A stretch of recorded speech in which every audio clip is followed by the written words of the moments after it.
there's a few things going on in this animation. The thing that will most draw your eye is there's this big wide bar that's growing higher and further to the right as time passes, and it's an animation of the actual block hashes. So this is the value that the miners put out that attaches to proof of work.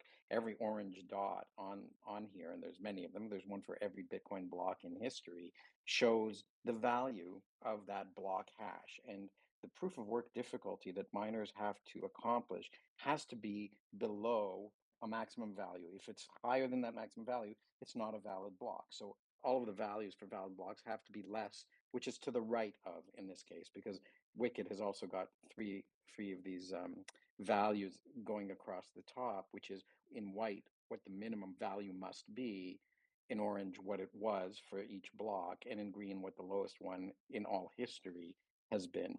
And so there's also a white line on this chart, which is to the left of every single orange dot, because orange dots are only valid and get to only exist if they're lower than the white line, right? If they're less than the white line. And so this chart basically shows, this animation shows every single block as it's discovered, showing what its value is in this wonderful hexadecimal notation that's base 16. So the numbers go not from 0 to 9, but they go from 0 to F, with A being 10, B being 11, and F being 15, and then 10, 1, 0 being actually 16. And so every leading zero that we get here, and this is how the chart organizes itself, every new leading zero, it actually requires 16 times as much difficulty as the previous leading zero. And what you see is the difficulty, the white line, moving most of the time to the right. And that's every 2 weeks, every difficulty adjustment, 2016 blocks, a new difficulty is set. And usually it's gotten harder.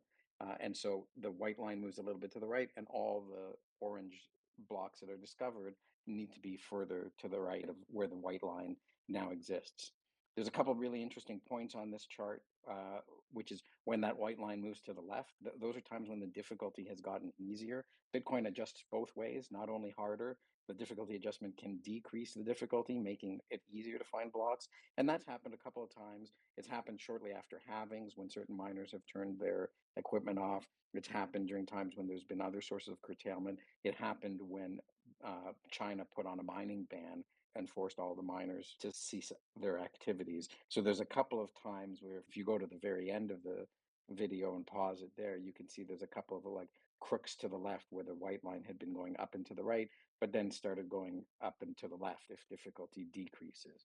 So that's my explanation of the thing. I think what's fascinating about watching it is you're actually watching the entire Bitcoin blockchain get built by focusing just on the difficulty, the necessary achievement of the block heights, and these block hash numbers. So it's really fascinating to watch. It's kind of beautiful in its own magical mathematical way, and you can learn a lot by watching it.